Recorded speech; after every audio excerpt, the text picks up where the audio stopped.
So in your computer keyboard you must turn on the Microsoft Word, and after that you go to your computer keyboard. So after opening Microsoft Word in your Windows computer, go to your keyboard and turn on this num block.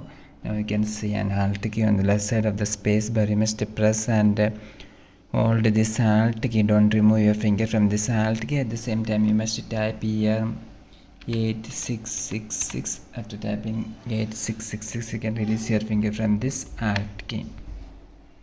So now we have created a leftwards triple arrow, and suppose if you want to create a rightwards triple arrow, this is in leftwards direction. Suppose if you want to create a rightwards direction, then you must again turn on this num block, then press and hold this alt key, and after that you must type here 8667, and after typing 8667 release the finger from this alt key, and you can see that a rightwards triple arrow arrived.